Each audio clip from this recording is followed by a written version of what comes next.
Oke,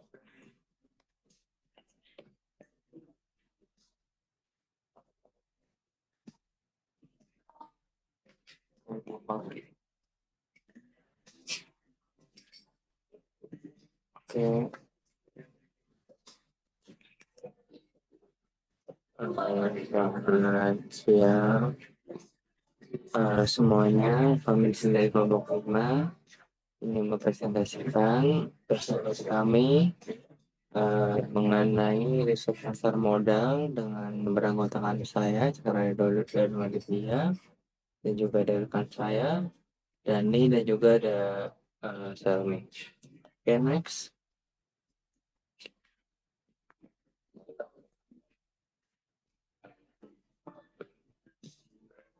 Next di sini jadi pertama itu di teori normatif. Jadi teori normatif itu bagaimana seharusnya kota berperilaku untuk mencapai suatu hasil yang nantinya itu dinilai benar, bermolar, bermoral, dan juga baik. Terus kalau ada teori positif, itu bagaimana orang berperilaku, mengapa orang berperilaku tertentu, terus juga untuk memprediksi apa yang telah atau akan dilakukan oleh seseorang. Oke, next. Nah, selanjutnya ada filosofi teori akuntansi positif. Jadi, positif teori berusaha memahami fenomena akuntansi. Jadi, dengan mengamati empiris acara dan menggunakan hasil ini untuk membuat prediksi tentang sedang klien yang lebih luas, pengamatan, dan atau untuk memprediksi kejadian di masa depan. Next.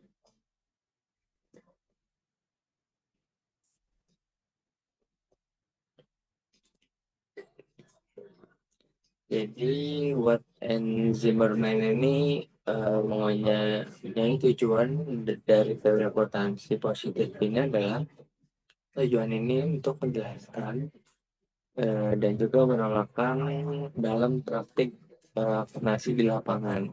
Next.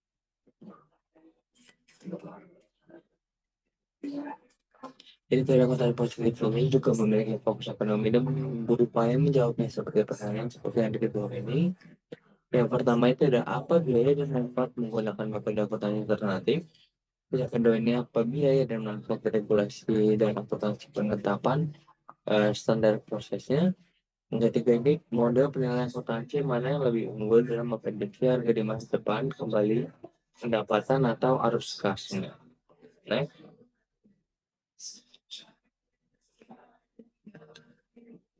Nah, positif teori akuntansi didasarkan pada beberapa asumsi tentang perilaku individu. Pertamanya ada manajer investor, terus ada pemberi pinjaman, ada individu lain, diasumsikan demikian rasional. Terus evaluatif utilitas keuangan ini pemaksimal atau REM. Yang kedua ini manajer mempunyai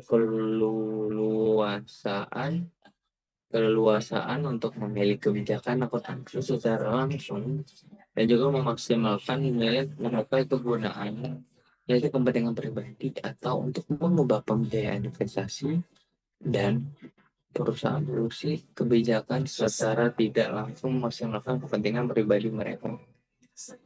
Yang terakhir, manajer akan mengambil tindakan itu maksimal nilai dari perusahaan tersebut. Next.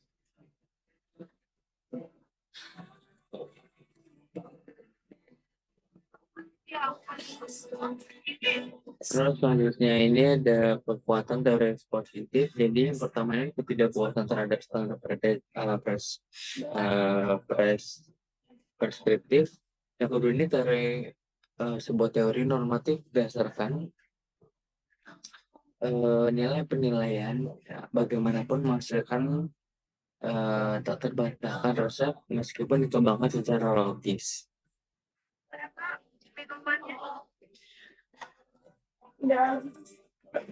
Terus yang pertama teori akuntansi positif harus dikembangkan.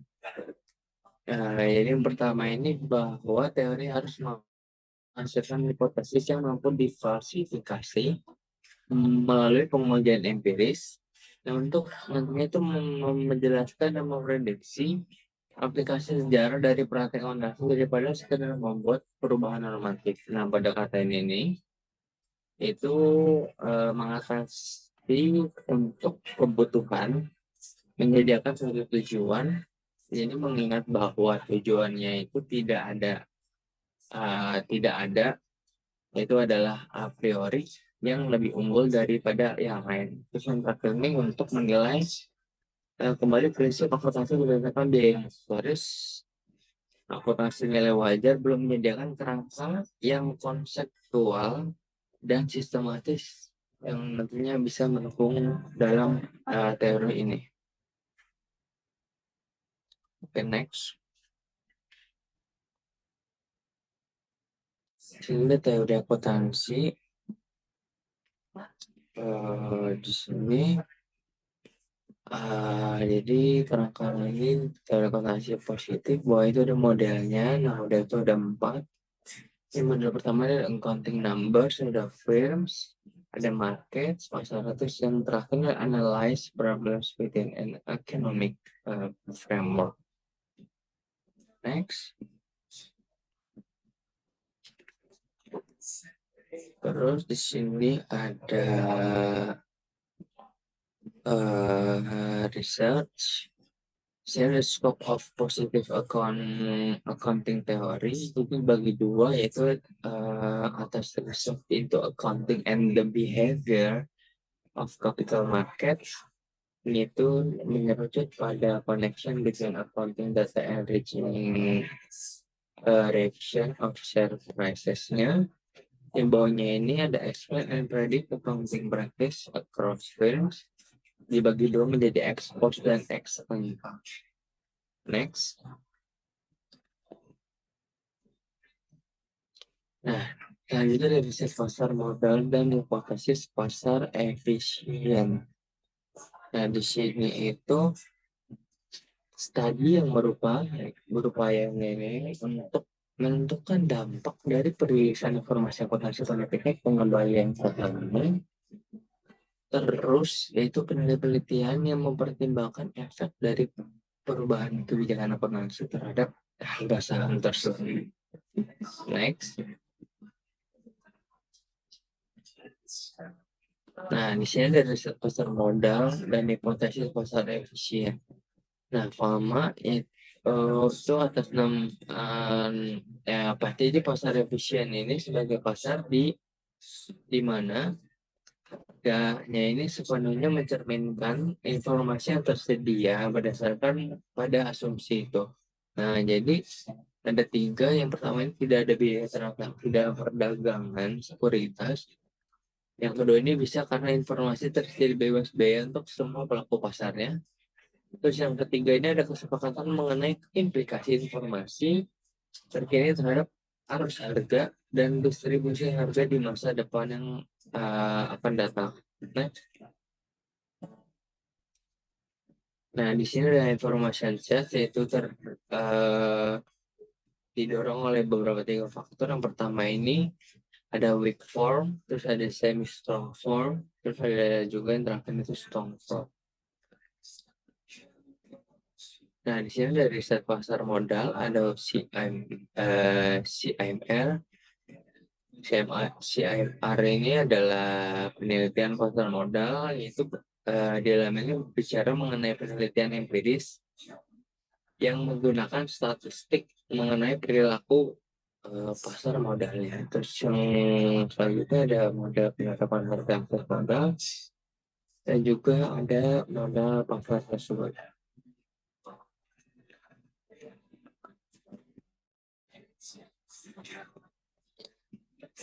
Di sini model pasar yaitu harga saham dipengaruhi oleh, biasanya harga saham dipengaruhi oleh yang pertama adanya informasi terkait pasar, misalnya ada inflasi. Terus yang kedua juga ada informasi spesifik perusahaan. Terus yang ketiga ada kombinasi keduanya yang menyebabkan harga saham di pasar atau suatu perusahaan itu menjadi naik. Jadi sebenarnya jadi pengembalian mentah pada hari itu ada rumusnya ini Pengembalian harian rata-rata konstan ditambah kembali karena pergerakan pasar ditambah karena berita pasti. Next.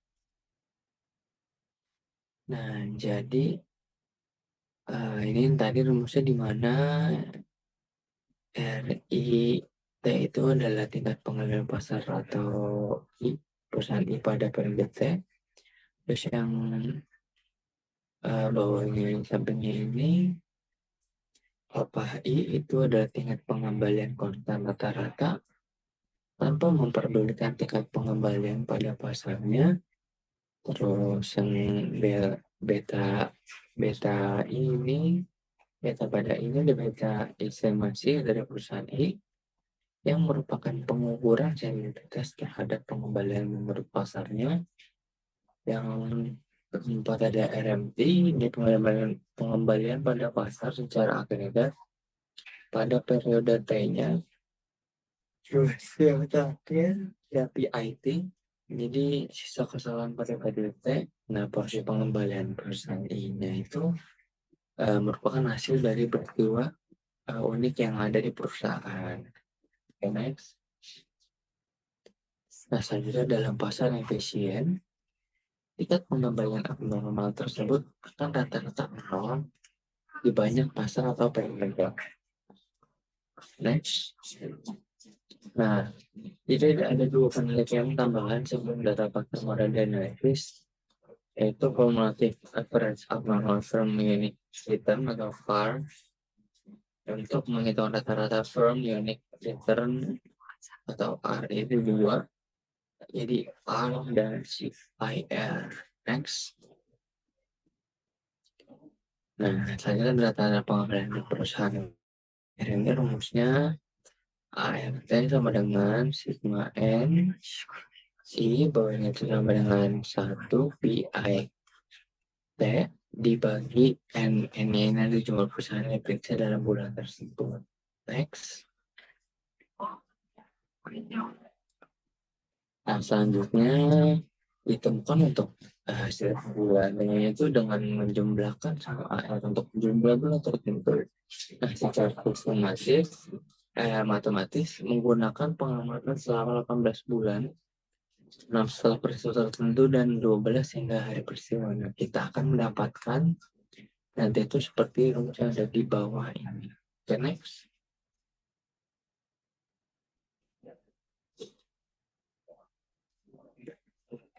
Nah, di sini lanjutnya jadi ada statement, jadi gini statementnya itu semakin menghilangnya nol AR maupun CAR, maka nanti akan semakin besar pengaruh informasi akuntansi terhadap harga sahamnya. Nah, jika AR atau kurang nol, menjadi informasi dalam laporan keuangan tidak signifikan. Nah, investor nantinya akan menggunakan informasi lain selain informasi akuntansi.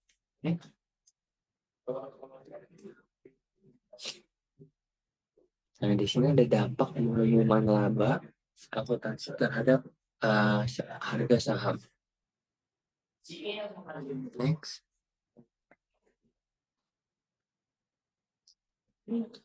Di sini dampak pengumuman laba akuntansi terhadap harga saham. Yang pertama ini mengenai arah, terus yang kedua besarnya. Ketiga ada asimetri informasi dan tegas ukurannya. Yang keempat besaran pelepasan keuntungan dari lainnya perusahaan. Yang kelima adalah karyangan. Next. Nah, mengenai arah, jadi penelitian Brown ini merupakan batu fondasi bagi positif akuntansi. Brown ini meneliti kegunaan dan keuntungan biaya historis untuk pengembalian keputusan investasi. Nah, jika informasi yang terkandung dalam angka profit berguna dan informatif, maka harga saham akan berubah yang nantinya akan menggambarkan informasi tersebut. Next. Next.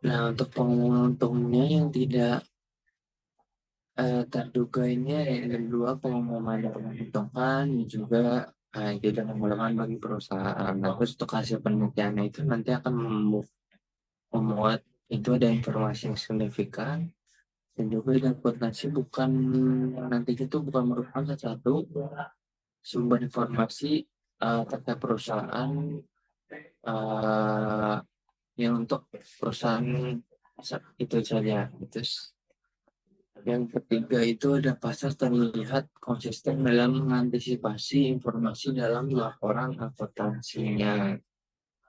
Next, next. Nah, di sini ada arah. Kemudian ini ada annual report to announcement data ini yang di bawah. Terus karnya ini total sampelnya seperti itu. Terus yang bawahnya unfavorable announcement. Terus favorable announcement yang kanan. Yang atas itu menentukan yang bawah tidak. Next. Nah, untuk besarnya ini ya, sangat memungkinkan untuk meneliti hubungan antara perubahan besar yang tak terduga dari profit dan abnormal ini nantinya akan kembali. Terus yang kedua, teori yang mendasarinya adalah jika akuntansi laba yang diumumkan dengan tinggi itu mengandung sebuah informasi besar abnormal return yang akan berhubungan dengan besar keuntungan yang nantinya itu akan tidak terduga. Next. Oke, lanjut ada asimetri informasi dan ukuran perusahaan. Jadi yang pertama ini semakin kecil perusahaan, maka semakin banyak nantinya informasi yang terdapat dalam laporan keuangannya. Nah, terus kalau penelitian empiris ini menunjukkan profitnya yang diumumkannya itu oleh perusahaan yang kecil yang nanti yang mempunyai dampak informasi yang lebih besar. Nah, untuk slide selanjutnya akan dijelaskan oleh rekan saya, Selmi.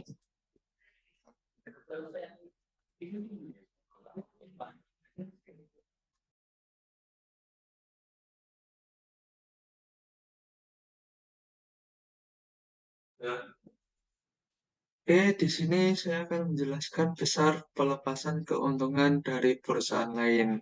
Yang pertama, penelitian pasar modal lainnya menginvestigasi hubungan antara seberapa responsif Petron terhadap pengumuman laba perusahaan lain. Yang kedua, Foster menemukan bahwa varian dari abnormal return untuk perusahaan-perusahaan di pasar kompetitif meningkat ketika perusahaan lain dalam industri seperti mengumumkan laba.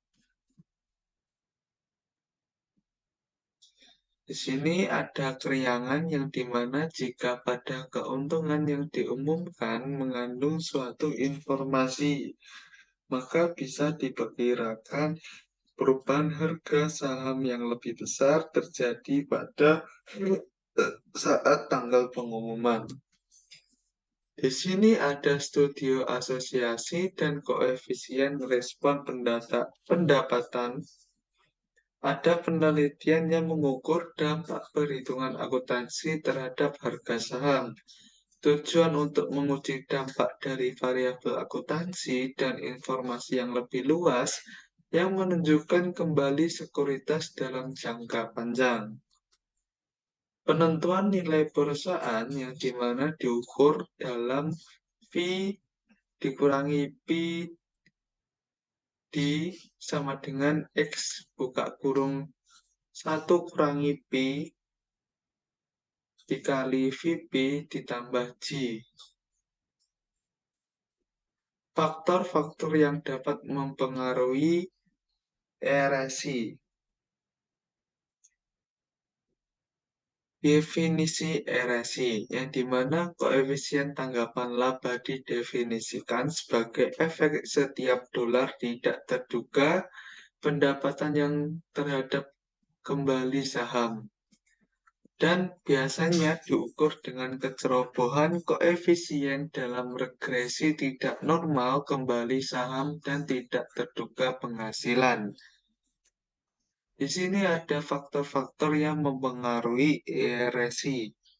Nah, di mana yang pertama resiko dan menarik, yang kedua audit kualitas, yang ketiga industri, yang keempat suku bunga, yang kelima manfaat keuangan, yang keenam pertumbuhan perusahaan, yang ketujuh laba permanen dan temporer, yang kedelapan pemodelan linear, yang kesembilan laba pisahkan, yang ke-10 arus kas dan yang ke-11 neraca dan komponen neraca. Nah, di sini resiko dan ancaman.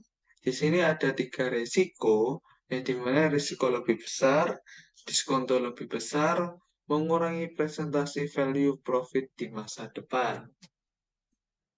Nah, di sini ada risiko dan ancaman yang dimana prosedur akuntansi yang tidak baik, ketidakpastian operasi di masa depan, ketidakpastian laba di masa depan. Nah, di sini ada menurut Collins and Angelo, ketidakpastian mengenai laba perusahaan di masa depan akan meningkat selama pemilihan kursi dewan dan akan berkurangnya RSI. Menurut Lev, kemungkinan besar lemahnya hubungan dengan harga karena kualitas yang rendah atau konten-konten informasi dari keuntungan yang dilaporkan.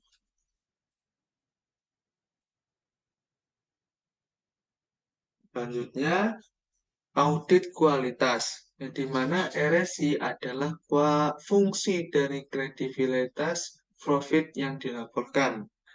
Audit eksternal bertujuan untuk meningkatkan kredibilitas profit. RSI adalah fungsi dari kualitas audit. Nah, di sini audit kelas genap, yang dimana ukuran firma audit, kualitas audit, noisy turun, RSI naik.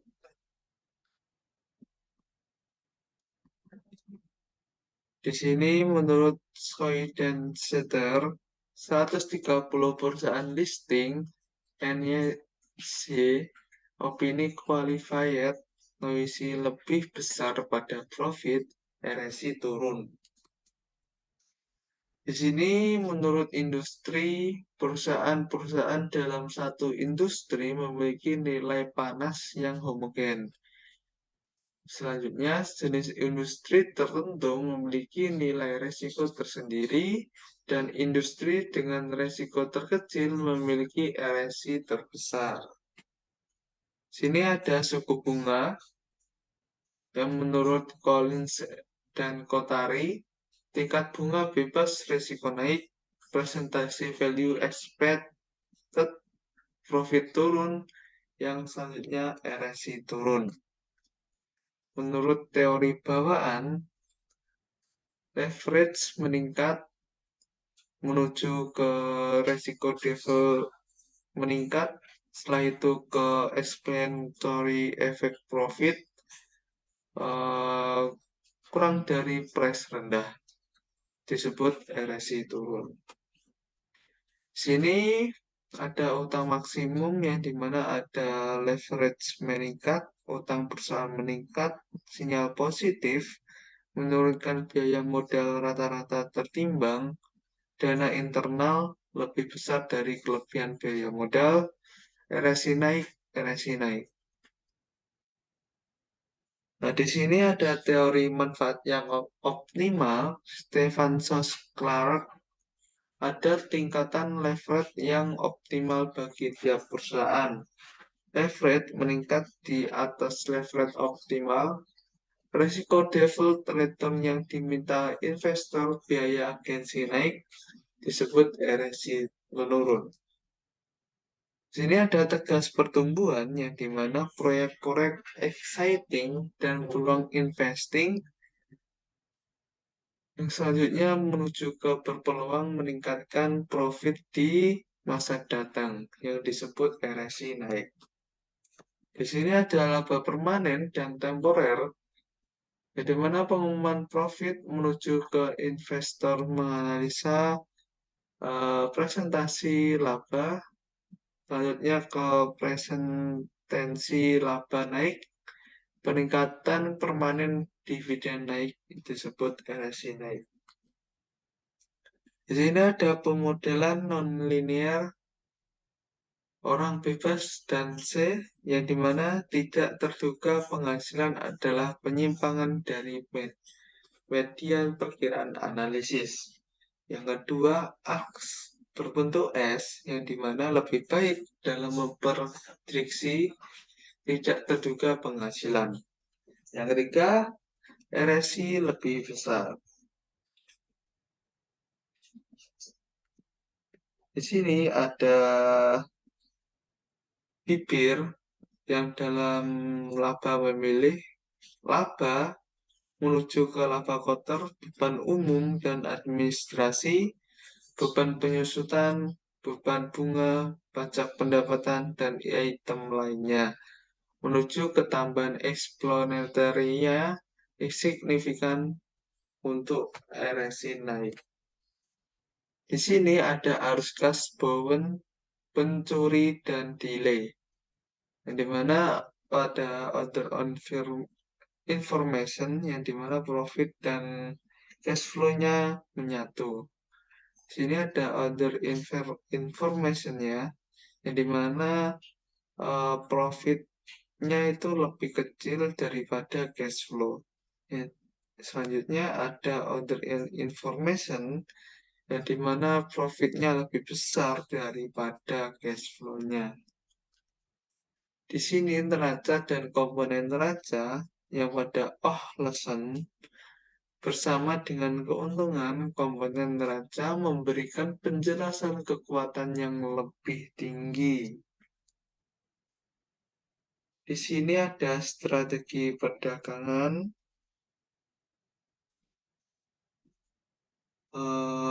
berdasarkan bukti empiris.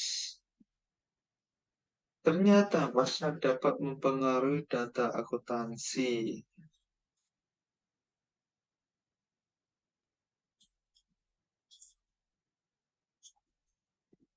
Ya, di mana perubahan informasi setelah pengumuman, yang kedua strategi pemenang pecundang dan sikap optimis para analisa keuangan. Mekanismatik dan dampak perilaku kosmetik akuntansi, terdapat dua hipotesis yang dikembangkan, yang dimana pasar bereaksi secara mekanistik terhadap perubahan data akuntansi tanpa memperhatikan apakah bersifat kosmetik atau yang mempunyai dampak aliran kas.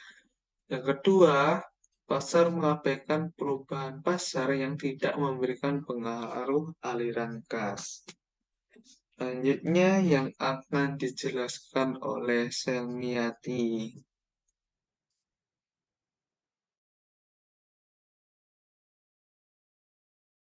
Selanjutnya itu manipulasi laba akuntansi. Laba yang dihasilkan dari GAAP merupakan hasil pengukuran yang kurang sempurna. Hal ini disebabkan karena standar tidak didefinisikan secara tepat maupun konsisten bagi semua negara. Akuntan dalam melakukan estimasi mempengaruhi sikap yang subjektif dan kultural, serta melakukan manipulasi laporan keuangan pada tingkat yang bervariasi. Next.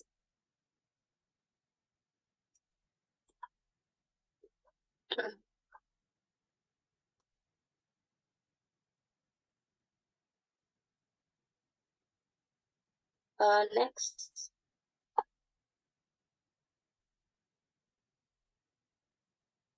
Kemudian di sini ada kode standard dan earning management. Kemudian muncullah research detecting earnings management yang dibagi menjadi dua, yaitu yang pertama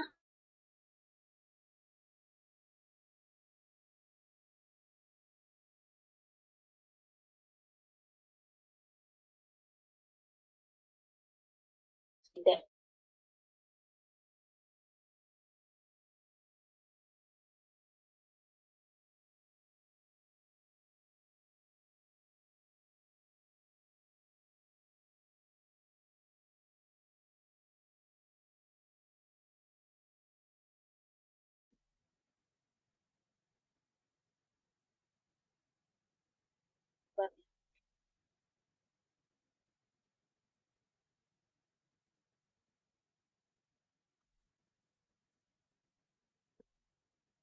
Oke, kemudian masalah bagi auditor. Berdasarkan bukti empiris, laba akuntansi mengandung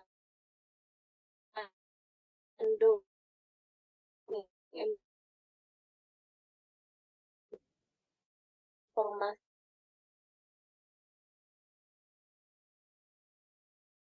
atau harga saham. Kemudian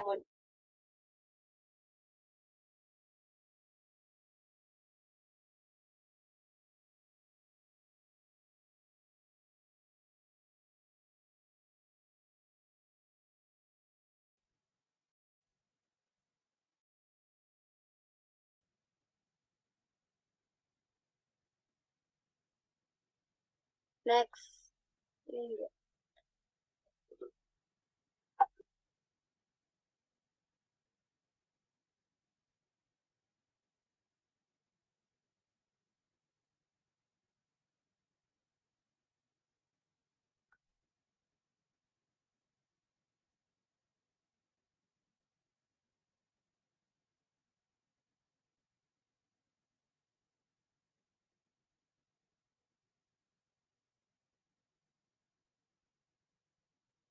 Next, Dani.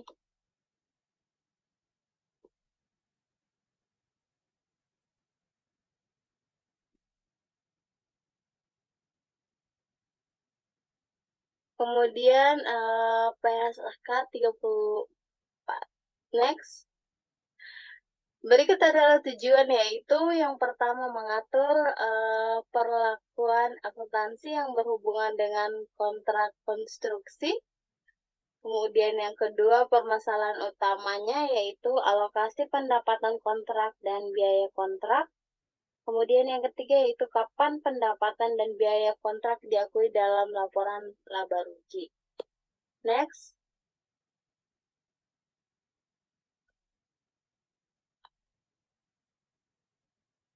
Next. Udah kedengaran ya?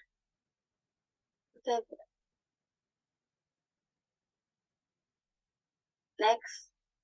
Definisi. Oke. Definisinya yaitu yang pertama, kontrak biaya plus atau adalah kontrak konstruksi yang mana kontraktor mendapat pengganti untuk biaya-biaya yang telah diizinkan atau telah ditentukan, ditambah imbalan dengan persentasi terhadap biaya atau imbalan tetap.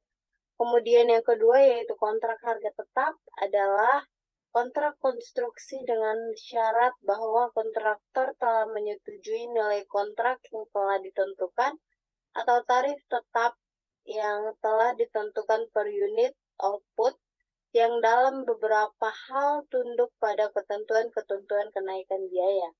Kemudian yang ketiga yaitu kontrak konstruksi adalah suatu kontrak yang dinegosiasikan secara khusus untuk konstruksi suatu aset dan suatu kombinasi aset yang berhubungan erat satu sama lain atau saling bergantungan dalam hal rancangan teknologi dan fungsi atau tujuan pokok penggunaan.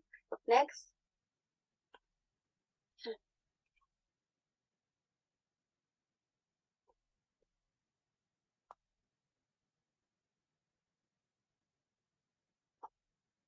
Karakteristik kontrak konstruksi.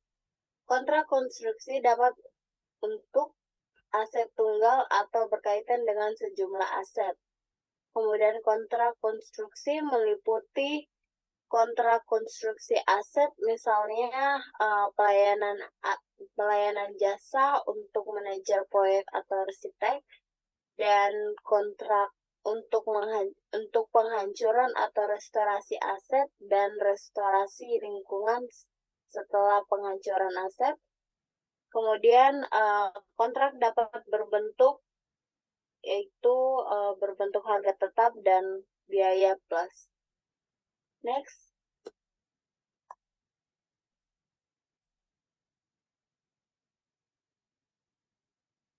Segmentasi kontrak yaitu terpisah.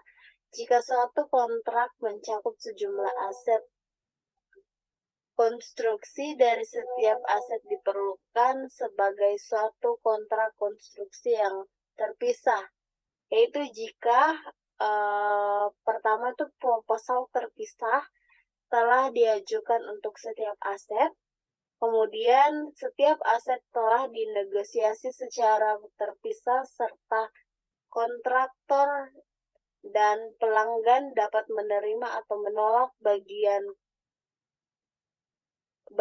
kontrak yang berhubungan dengan masing-masing aset tersebut, dan kemudian biaya dan pendapatan masing-masing aset dapat diidentifikasikan. Next.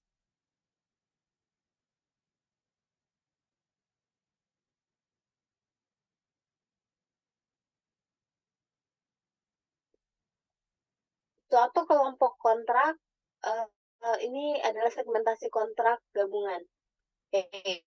Itu suatu kelompok kontrak dengan satu pelanggan atau beberapa pelanggan diperlakukan sebagai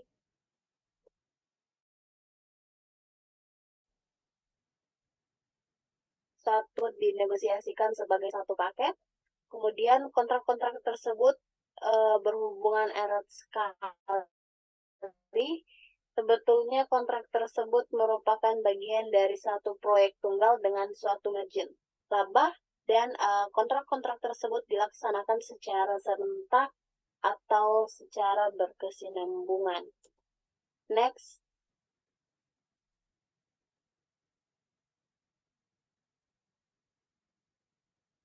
Next.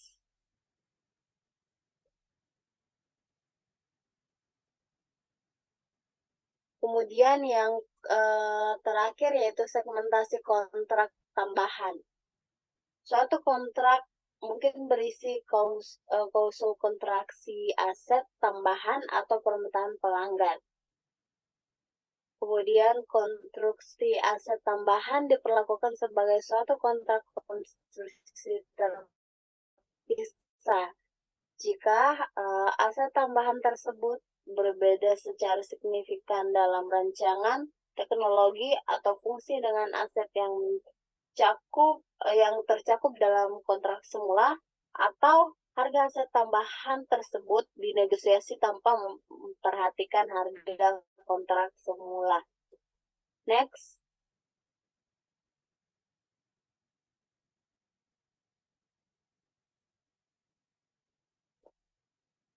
Next.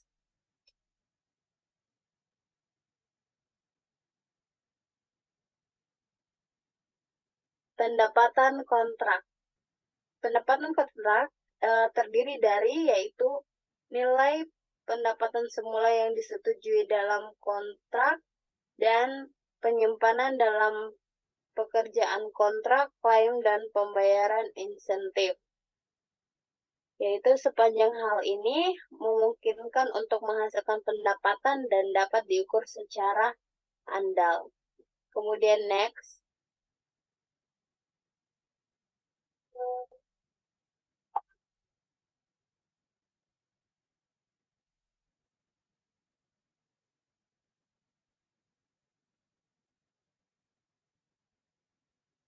Pengukuran pendapat. Pendapat kontrak diukur pada nilai wajar dari imbalan yang diterima atau akan diterima. Pengukuran dipengaruhi oleh ketidakpastian di masa mendatang dan estimasi perlu direvisi dengan sesuai realisasi dan hilangnya ketidakpastian. Penyimpangan yang meningkatkan pendapatan, kenaikan biaya, denda keterlambatan, dan kenaikan jumlah unit. Next.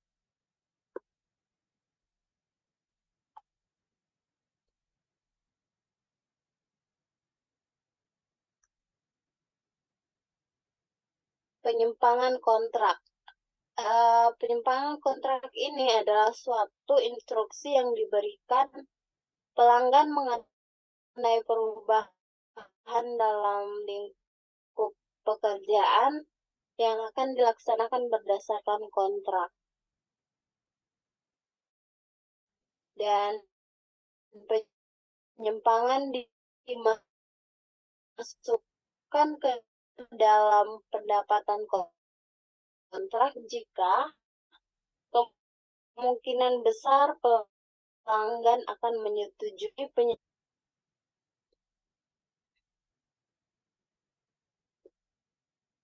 Next.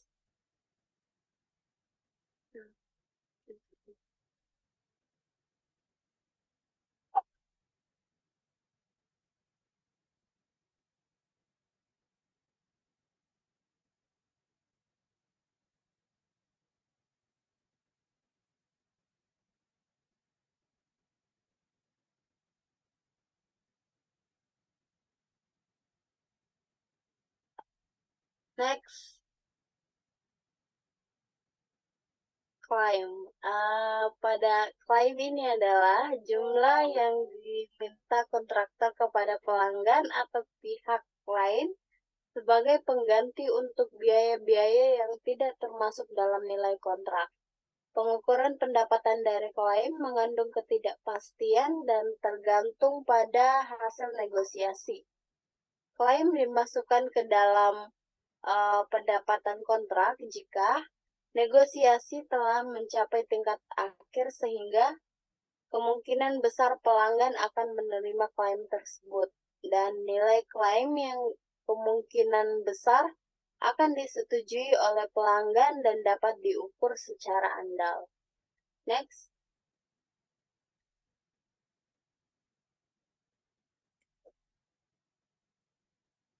Pembayaran insentif. Pada pembayaran insentif, ini adalah jumlah tambahan yang dibayarkan kepada kontraktor apabila standar-standar pelaksanaan yang telah ditentukan telah terpenuhi atau dilampaui. Misalnya, pembayaran karena penyelesaian yang lebih awal dari suatu kontrak. Kemudian untuk pembayaran insentif ini dimasukkan dalam pendapatan kontrak jika kontrak tersebut cukup aman untuk sehingga kemungkinan besar pelanggan memenuhi atau melampaui standar pelaksanaan dan jumlah pembayaran insentif dapat diukur secara andal. Next.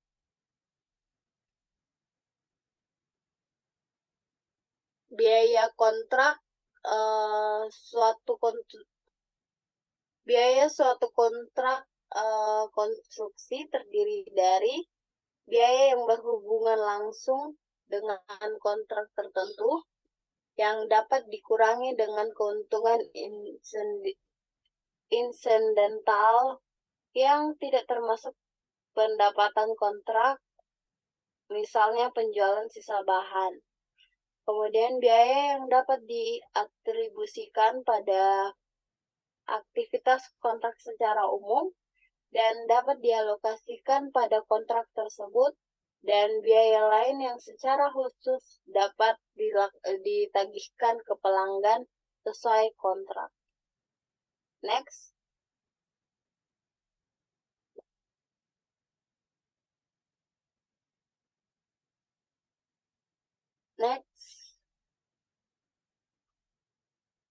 biaya langsung.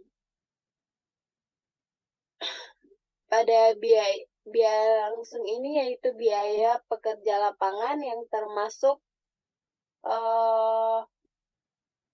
biaya bahan yang digunakan dalam konstruksi, penyusutan sarana dan peralatan yang digunakan dalam kontrak tersebut, dan biaya pemindahan sarana, peralatan, dan bahan-bahan dari dan ke lokasi pelaksanaan kontrak, kemudian biaya penyewaan sarana dan peralatan, biaya rancangan dan bantuan teknis yang secara langsung berhubungan dengan kontrak, kemudian estimasi biaya pembetulan dan jaminan pekerjaan termasuk yang mungkin timbul selama masa jaminan dan klaim dari pihak ketiga. Next.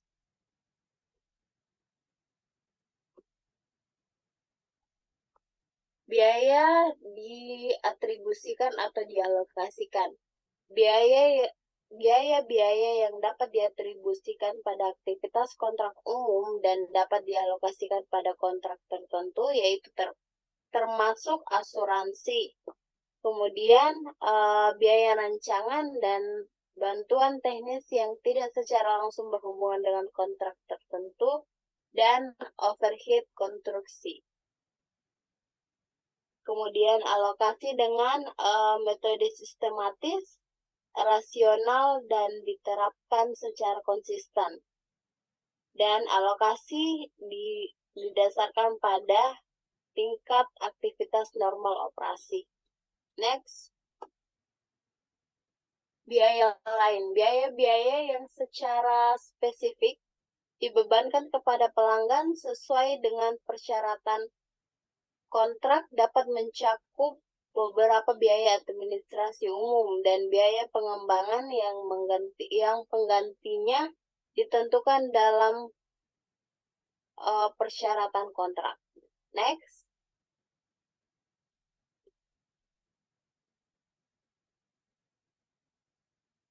Biaya yang dikeluarkan dari biaya konstruksi. Biaya yang tidak dapat diatribusikan pada aktivitas kontrak tidak dapat dialokasikan pada suatu kontrak yang dikeluarkan dari biaya kontrak konstruksi. Misalnya biaya administrasi umum yang penggantinya tidak ditentukan dalam kontrak, dan biaya pembesaran umum, biaya riset dan pengembangan yang penggantinya tidak dapat ditentukan dalam kontrak, dan penyusutan sarana dan peralatan pengangguran yang tidak digunakan pada kontrak tersebut. Peralatan menganggur yang tidak digunakan. Next.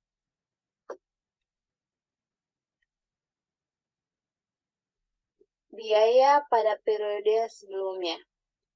Biaya yang berhubungan langsung dengan kontrak yang terjadi pada periode sebelumnya dapat dimasukkan, kan nggak bakalan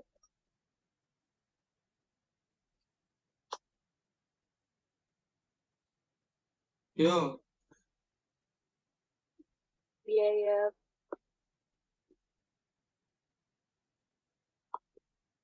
kemudian biaya periode sebelumnya. Pada biaya yang berhubungan langsung dengan kontrak yang terjadi pada periode sebelumnya dapat dimasukkan biaya kontrak jika dapat diidentifikasi secara terpisah, dapat diukur dengan andal, dan kemungkinan kontrak tersebut diperoleh. Jika biaya tersebut telah dibebankan pada periode terjadinya, maka biaya tersebut tidak dapat dimasukkan dalam biaya kontrak ketika kontrak diperoleh. Next.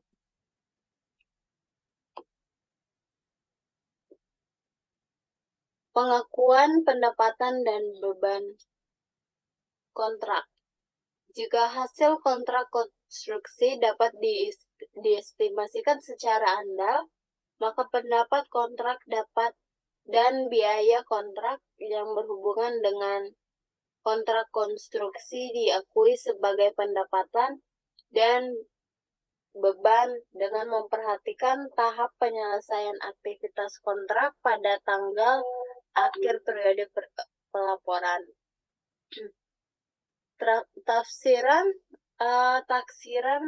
rugi pada kontrak konstruksi tersebut segera diakui sebagai beban sesuai dengan paragraf yang ke-36. Next. Kontrak harga tetap. Hasil kontrak konstruksi dapat diestimasikan secara andal jika semua kondisi berikut terpenuhi, yaitu yang pertama, total pendapatan kontrak dapat diukur secara andal. Yang kedua, kemungkinan besar mendapat manfaat ekonomi yang berhubungan dengan kontrak tersebut akan mengalir ke entitas. Kemudian yang ketiga, baik biaya kontrak untuk menyelesaikan kontrak maupun tahap penyelesaian kontrak pada akhir periode pelaporan dapat diukur secara andal.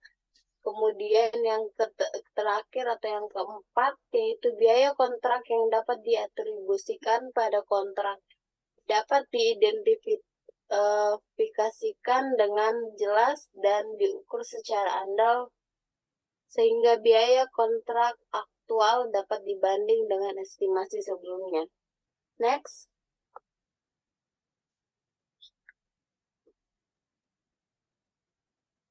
Kontrak biaya plus.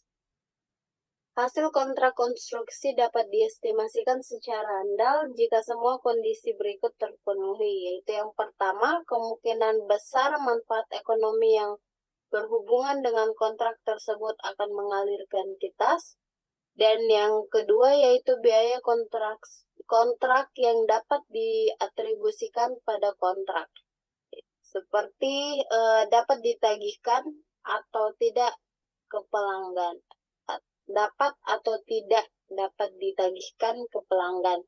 Yang kedua yaitu dapat diidentifikasikan secara jelas, dan yang terakhir dapat diukur secara andal. Kemudian next.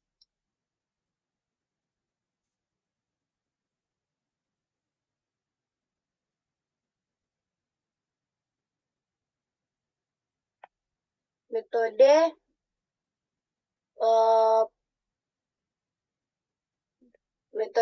presentasi penyelesaian. Pengakuan pendapatan dan beban dengan memperhatikan tahap penyelesaian suatu kontrak sering disebut metode presentasi penyelesaian. Contohnya seperti pendapatan kontrak diakui sebagai pendapatan dalam laba rugi pada periode akuntansi di mana pekerjaan dilakukan. Kemudian yang kedua yaitu biaya kontrak biasanya diakui sebagai beban dalam laba rugi pada periode akuntansi di mana pekerjaan yang berhubungan dilakukan. Next. Tahap penyelesaian. Entitas menggunakan metode yang mengukur secara andal pekerjaan yang dilakukan. Bergantung pada sifat kontrak, metode tersebut antara lain meliputi proporsi biaya kontrak yang terjadi untuk pekerjaan yang dilaksanakan sampai tanggal perhitungan dibandingkan dengan estimasi total biaya kontrak. Kemudian yang kedua, survei atas pekerjaan yang telah dilaksanakan. Dan yang terakhir yaitu penyelesaian suatu bagian secara fisik dari pekerjaan kontrak. Next.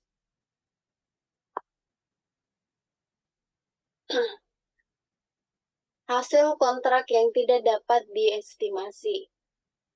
Jika hasil kontrak konstruksi tidak dapat diestimasi secara andal, yaitu pendapatan diakui hanya sebesar biaya yang telah terjadi sepanjang biaya tersebut diperkirakan dapat dipulihkan, dan biaya kontrak diakui sebagai beban pada periode terjadinya. Kemudian taksiran rugi pada kontrak konstruksi segera diakui sebagai beban. Next.